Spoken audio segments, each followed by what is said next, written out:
Hello friends, ഇന്നത്തെ എപ്പിസോഡിൽ ശിവന്റെയും ശാലിനിയുടെയും സംരക്ഷണം ഏറ്റെടുത്ത് നീലനും ചിരിതയും അവർ അന്നത്തെ ദിവസം അവിടെ തങ്ങുന്നതിന് വേണ്ടിയുള്ള തയ്യാറെടുപ്പുകൾ നടത്തി. ശാലിനിയുടെ കാലിൽ നീര് ഉള്ളത് കൊണ്ട് തന്നെ ആ നീർക്കെട്ട് മാറുവാനായിട്ട് കാലിൽ കിഴിയിട്ടുകൊണ്ടിരിക്കുന്ന സമയത്തായിരുന്നു നീലനും ശിവനും കൂടി അവിടേക്ക് എത്തിച്ചേർന്നത്. ഉടൻ തന്നെ അവർക്ക് ചായ ഇട്ട് കൊടുക്കാൻ നീലൻ ആവശ്യപ്പെട്ടപ്പോ ചാരു തന്റെ കയ്യിലിരുന്ന കിഴി ശിവന്റെ കൈകളിലേക്ക് ഏൽപ്പിച്ചു.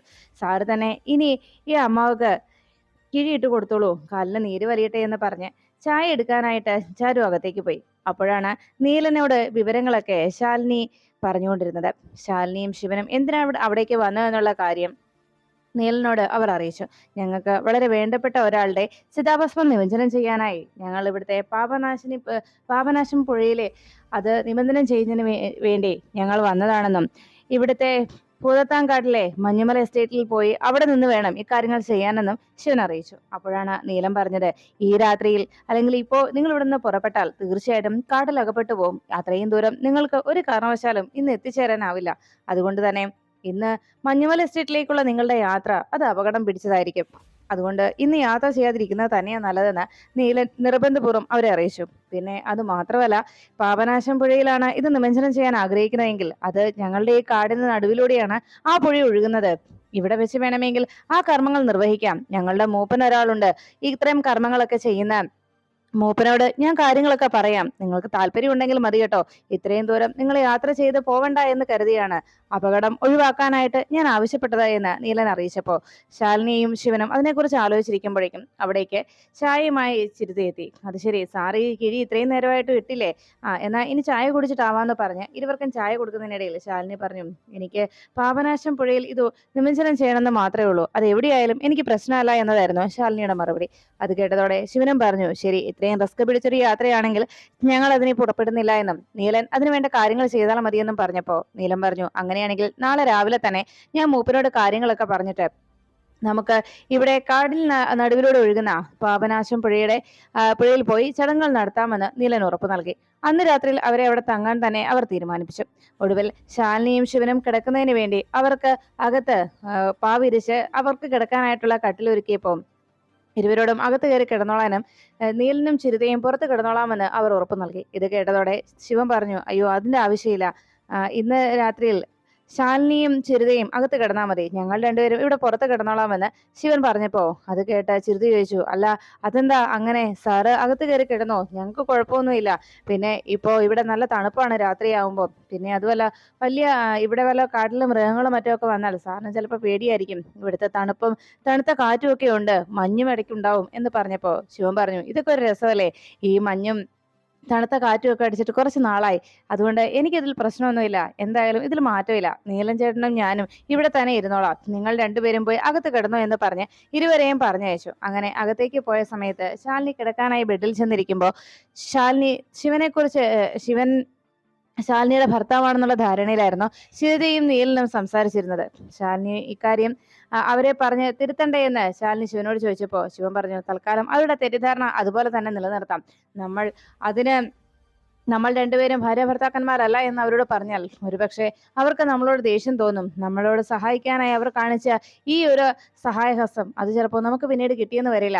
നമ്മൾ ഈ നാടിന്റെ നിയമങ്ങളെ ലംഘിക്കാനായിട്ട് വന്നവരാണെന്ന ധാരണയിൽ നമുക്ക് ചിലപ്പോൾ അവരുടെ കയ്യിൽ നിന്ന് ഇതിനേക്കാളേറെ മാരകമായിട്ടുള്ള പ്രഹരങ്ങളായിരിക്കും തിരിച്ചേൽക്കേണ്ടി വരിക. അതുകൊണ്ട് തൽക്കാലം അവരുടെ ധാരണ അതുപോലെ തന്നെ നിലനിർത്താമെന്ന് ശിവൻ പറഞ്ഞതിന് പ്രകാരമായിരുന്നു ശാലിനിയും അതിനൊപ്പം നിന്നത്. അതുകൊണ്ട് രാത്രിയിൽ കിടക്കാനായി കട്ടിലിനടുത്ത് ചെന്നിരുന്ന ശാലിനി വിഷ്ണുവിനെ കുറിച്ച് ചിന്തിച്ചു. അങ്ങനെ ഓർത്തിരുന്നപ്പോഴേക്കും ചിരുതി ചോദിച്ചു, എന്താ അമ്മയ്ക്ക് ഉറക്കം വരുന്നില്ല എന്ന് ചോദിച്ചപ്പോ ശാലിനി പറഞ്ഞു, ഞാൻ പഴയ കാര്യങ്ങളൊക്കെ ഓർത്തു പോയതാണെന്ന്. ഉടനെ ശാലിനി വിഷ്ണു ചെയ്ത പ്രവൃത്തികളെക്കുറിച്ചും അവരുടെ വിവാഹത്തെക്കുറിച്ചുമൊക്കെ വളരെ സന്തോഷത്തോടെ സംസാരിക്കുമ്പോൾ ഇത്രയും വലിയ ആളായിരുന്നോ ഈ ശിവൻ സാറ് എന്നൊക്കെ ചിരിത ചോദിച്ചു. അപ്പോഴാണ് പുറത്തിരുന്ന ശിവൻ തന്റെ ഡേസിയെ കുറിച്ച് ചിന്തിച്ച് അങ്ങനെ ആ കാര്യങ്ങളൊക്കെ ആലോചിച്ചിരിക്കുമ്പോൾ നീലൻ ചോദിച്ചു, അല്ല നിങ്ങളുടെ വിവാഹം കഴിഞ്ഞത് എങ്ങനെയാണ് എന്നൊക്കെ അന്വേഷിച്ചപ്പോൾ ഡേസിയും താനും തമ്മിലുള്ള വിവാഹം എങ്ങനെയായിരുന്നു എന്നുള്ള കാര്യം വിശദമായി ശിവൻ പറഞ്ഞു കൊടുക്കുന്നു. അങ്ങനെ അവരുടെ ആ വിവാഹ ദിവസത്തെക്കുറിച്ചും അവരുടെ പ്രണയത്തെക്കുറിച്ചും ഒക്കെ പറഞ്ഞപ്പോൾ നീലനും വലിയ സന്തോഷമായി. എന്നാൽ ഇതേ സമയത്ത് സുസ്മിതയെ കാണുവാനായി പോയ ഉപേന്ദ്രന്റെയൊക്കെ പുതിയ നീക്കങ്ങളെ കുറിച്ച് ഒന്നും തന്നെ അറിയാതിരിക്കുകയായിരുന്നു രാഘവൻ നായരുടെ മനസ്സിൽ അപ്പോഴും ഉപേന്ദ്രൻ യഥാർത്ഥത്തിൽ ഒരു ക്യാൻസർ രോഗിയാണെന്നുള്ള ധാരണ തന്നെ രാഘവൻ നായരുടെ മനസ്സിനെ അലട്ടി. രാഘവൻ നായർ ആകെ വിഷമത്തോടെ അങ്ങനെ ഇരിക്കുമ്പോൾ രാഘവൻ നായരുടെ അരികിലേക്ക് പൊന്നി മരുന്നുമായിട്ട് എത്തിയത്. മരുന്ന് കഴിക്കാൻ തുടങ്ങിയ രാഘവൻ നായർ പറഞ്ഞു, ഈ മരുന്ന് കൊണ്ടൊന്നും എന്റെ ഈ അസുഖമൊന്നും മാറാൻ പോകുന്നില്ല. ഇത് എന്നെ കൊണ്ടേ പോകൂ. കണ്ടില്ലേ ഇപ്പോ ഒരേ ഒരു അനുജന് ഇപ്പൊ വന്നിരിക്കുന്ന അവസ്ഥ എന്താണെന്ന്. എന്നിട്ടും അവനിവിടെ വന്ന് കരഞ്ഞ് കാല് പിടിച്ച് കരഞ്ഞിട്ടും അവനെ ഞാൻ ആട്ടിപ്പായിച്ചില്ലേ. അവനോട് ഒരു രീതിയിലും ഞാൻ ഒരു സ്നേഹത്തോടെയുള്ള ഒരു സമീപനം എന്റെ ഭാഗത്തുനിന്ന് ഉണ്ടായില്ലല്ലോ. അവനോട് സ്നേഹത്തോടെ ഒന്ന് സംസാരിക്കാനോ അവനോട് പെരുമാറാനോ പോലും എനിക്ക് സാധിച്ചില്ലല്ലോ എന്നൊക്കെ സങ്കടത്തോടെ പറയുന്ന രാഘവൻ നായരുടെ വിഷമം കണ്ട് അരികിലിരുന്ന സത്യഭാമ പറഞ്ഞു, രാഘവേട്ട വേണ്ട, അവന് ഇപ്പോ രാഘവേട്ടൻ നൽകിയതൊക്കെ അത് മുമ്പേ കൊടുക്കേണ്ടതായിരുന്നു. അതുകൊണ്ട് അതൊന്നും ഓർത്ത് രാഘവേട്ടൻ വിഷമിക്കേണ്ട. ഇവൻ ഇപ്പോ വന്നത് അവന്റെ പുതിയ അഭിനയമായിട്ടാണെന്നാണ് എനിക്ക് തോന്നുന്നത്. അതുകൊണ്ട് അക്കാര്യത്തിൽ എനിക്ക് യാതൊരു വിഷമവും തോന്നുന്നില്ല എന്ന് സത്യഭാമ അറിയിക്കുമ്പോൾ രാഘവൻ നായർ പറഞ്ഞു, ഭാമേ നീ ഒരു കാര്യം മനസ്സിലാക്കണം. ഇപ്പോ എന്റെ ഈ രോഗാവസ്ഥ, എന്റെ അനുജന്റെ രോഗാവസ്ഥ, ഇത് ഇനി നമ്മുടെ വിഷ്ണുവിലേക്ക് വരുമോ എന്നാണ് എന്റെ ആശങ്ക. എന്റെ മോന് ഇതുപോലൊരു അവസ്ഥ ഉണ്ടാകുമോ എന്നും, എന്റെ വിഷ്ണുവിന് ഇങ്ങനെ ഒരു സങ്കടാവസ്ഥ, വിഷ്ണുവിനെയും ഇതുപോലുള്ള മാരക രോഗം വന്ന് പിടികൂടുമോ എന്നും എനിക്ക് ആശങ്കയുണ്ട്. അങ്ങനെ എന്റെ മോന് എന്തെങ്കിലും അവസ്ഥ വന്നാൽ ഞാൻ ഒരിക്കലും അങ്ങനെ ഒരു അവസ്ഥ എന്റെ മോൻ ഉണ്ടാകാൻ അനുവദിക്കില്ല. അങ്ങനെ ഒരു അവസ്ഥയിലേക്ക് എന്റെ മോന്റെ ജീവിതം എത്തിച്ചേർന്നാൽ പിന്നെ ഈ ഞാൻ ഉണ്ടാവില്ല. എന്റെ മോൻ എന്തെങ്കിലും സംഭവിച്ചാൽ പിന്നെ ഈ രാഘവൻ നായർ ഉണ്ടാവില്ല എന്ന് ദേഷ്യത്തോടെ രാഘവൻ നായർ അങ്ങനെ പറഞ്ഞ് ദേഷ്യപ്പെട്ടുകൊണ്ട് അങ്ങനെ നിൽക്കുമ്പോൾ രാഘവൻ നായരുടെ ആ വേദനയോടെയുള്ള വാക്കുകൾ സത്യഭാമ ഞെട്ടലോടെ കേട്ടിരുന്നു. രാഘവൻ നായർ പറഞ്ഞതിൽ ചിലപ്പോൾ എന്തെങ്കിലും സത്യമുണ്ടാകുമോ എന്ന ആശങ്ക രാഘവൻ നായരുടെ മനസ്സിനെ അലട്ടുന്നത് കൊണ്ടാണ് ഇങ്ങനെയൊക്കെ രാഘവൻ നായർ പെരുമാറുന്നതെന്ന് സത്യഭാമ ചിന്തിച്ചു. അപ്പോഴേക്കും രാഘവൻ നായർ ഉടനെ പറഞ്ഞു, എന്തായാലും ഒരു കാര്യം ഞാൻ തീരുമാനിച്ചു. ഇത്തവണത്തെ അവരുടെ വിവാഹ വാർഷികത്തിന് അവരുടെ വിവാഹ ജീവിതത്തിൽ സംഭവിക്കാൻ പോകുന്ന ആപത്തുകളെ ദൂരീകരിക്കുന്നതിന് വേണ്ട കർമ്മങ്ങൾ എന്തായാലും അത് ഞാൻ ചെയ്യിക്കും. അത് തീർച്ചയായിട്ടും ചെയ്യിക്കുമെന്നായിരുന്നു രാഘവൻ നായരുടെ തീരുമാനം. അത് കേട്ടതോടെ സത്യഭാമ ആകെ ടെൻഷനിലെ, ഈശ്വര ഇനിയിപ്പോ എന്തൊക്കെയാ സംഭവിക്കാൻ പോകുന്നത്? അങ്ങനെ വന്നു കഴിഞ്ഞാൽ ഇപ്പോഴും രാഘവേട്ടൻ ചിന്തിക്കുന്നത് ശിവനാണ് വിഷ്ണു എന്ന്. ശിവനെ കണ്ടിട്ട് വിഷ്ണു ആണെന്ന തെറ്റിദ്ധാരണ അത് അതുപോലെ തന്നെ നിലനിർത്തിയാൽ അത് കൂടുതൽ പ്രശ്നങ്ങൾ ഉണ്ടാക്കുമല്ലോ എൻ്റെ ഈശ്വര. ശാലിനി അത് ഒരിക്കലും അനുവദിക്കില്ല. ഇനി രാഘവേട്ടനെ അക്കാര്യം പറഞ്ഞ് മനസ്സിലാക്കാൻ ശ്രമിച്ചാൽ അതൊരിക്കലും രാഘവേട്ടൻ അംഗീകരിക്കുകയില്ല. അതോടൊപ്പം തന്നെ ശാലിനി ഇനി ശിവനെ വിവാഹം കഴിക്കേണ്ടി വരും. രാഘവേട്ടന്റെ തീരുമാനത്തിലാണെങ്കിൽ ശിവൻ ശാലിനിയെ വിവാഹം കഴിക്കേണ്ടി വരും. അങ്ങനെ ഒരു സാഹചര്യം ഉണ്ടായാൽ ശാലിനി പിന്നെ ഈ വീട്ടിലുണ്ടാവില്ല. ഈ പ്രതിസന്ധിയെ ഞാൻ എങ്ങനെ തരണം ചെയ്യുമെന്റെ ഈശ്വര എന്നാലോചിച്ച് സത്യഭാമ സങ്കടപ്പെട്ടു.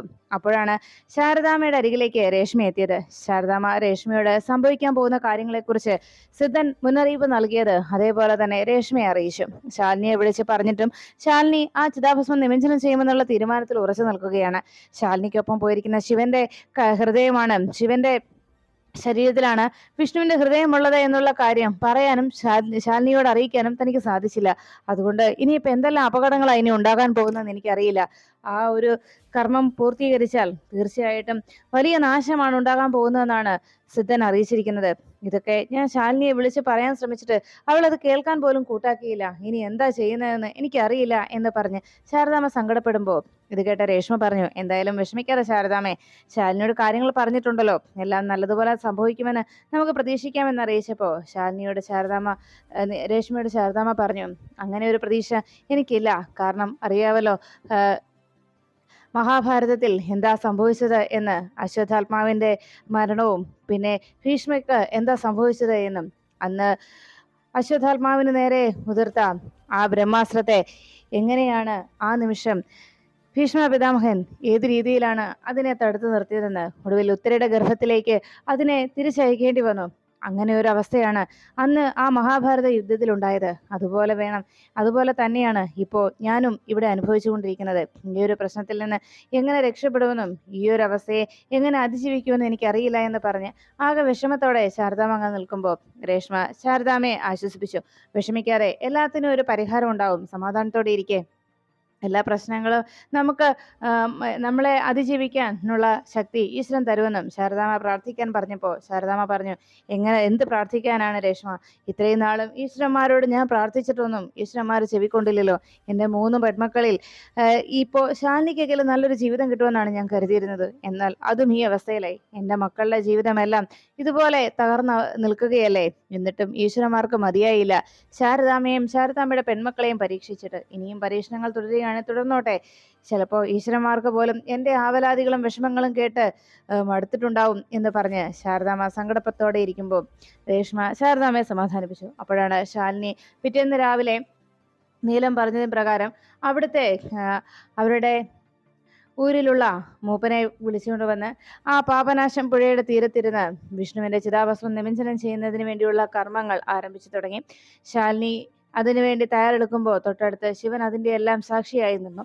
അങ്ങനെ കർമ്മങ്ങൾ തുടർന്ന് മുന്നോട്ട് നീങ്ങുമ്പോൾ ശാലിനിയുടെ കണ്ണുകളിൽ നിന്ന് ധാരധാരയായി കണ്ണുനീര് താഴേക്കൊഴുകുമ്പോൾ ഇതെല്ലാം കണ്ടുകൊണ്ട് ഒന്നും പറയാനാകാതെ ശിവൻ അപ്പുറത്ത് മാറി നിൽക്കുകയാണ്. ഈ സമയത്ത് ശാരദാമ്മ വീട്ടിൽ വെള്ളം കോരിക്കൊണ്ടിരിക്കുമ്പോൾ ബക്കറ്റിലേക്ക് വെള്ളം ഒഴിച്ചിട്ട് അത് എടുത്തുകൊണ്ട് പോകുന്ന ശാരിക വെള്ളവുമായി പോകുന്നതിനിടയിൽ കാലിടറി നിലത്തേക്ക് വീഴുന്നു. അങ്ങനെ നിറവയറോടി ഇരുന്ന ശാരിക വയറിടിച്ച് നിലത്തേക്ക് വീഴുകയും നിലത്ത് കിടന്ന് നിലവിളിക്കുന്ന കേട്ട് ശാരദാമ്മ ഓടി വന്ന് ശാരികയെ പിടിച്ചെഴുന്നേൽപ്പിക്കാൻ ശ്രമിക്കുമ്പോൾ വേദന കാരണം തനിക്ക് എഴുന്നേൽക്കാൻ വയ്യ എന്ന് പറഞ്ഞ് ശാരിക സങ്കടപ്പെടുമ്പോൾ ശ്യാമയെ വിളിച്ചു വരുത്തി ശാരദാമ്മ വേഗം ഒരു വണ്ടി വിളിച്ചുകൊണ്ട് വരാനായി ആവശ്യപ്പെടുന്നു. അങ്ങനെ ശാരദാമ്മ പറഞ്ഞതിന് പ്രകാരം ശ്യാമ ഒരു വണ്ടി വിളിക്കാനായിട്ട് വേഗം പുറത്തേക്ക് പോകുന്നു. ഇങ്ങനെ ഒരു സംഭവം തൻ്റെ കുടുംബത്തെ തകർത്തെറിയുന്ന പ്രിയപ്പെട്ടവർക്കാണ് ഇതിന്റെ തിക്താനുഭവം ഉണ്ടാവുക എന്നുള്ള സിദ്ധന്റെ മുന്നറിയിപ്പ് ഓർത്ത് ആകെ ആകുലതയോടെ തന്നെ വിളിച്ചു പറഞ്ഞ അമ്മയുടെ ആശങ്കയോടെയുള്ള വാക്കുകൾ ഈ കർമ്മം ഒരു കാരണവശാലും നടക്കാൻ പാടില്ല എന്നും അതിന്റെ തിക്താനുഭവങ്ങൾ ഉണ്ടാകുമെന്നുള്ള ആ സിദ്ധന്റെ മുന്നറിയിപ്പ് അതോർത്ത് ശാലിനി ഈ ഒരു കർമ്മം നടപ്പിലാക്കണ്ട എന്ന തീരുമാനത്തിലേക്ക് ശാലിനി എത്തിച്ചേരുന്നു.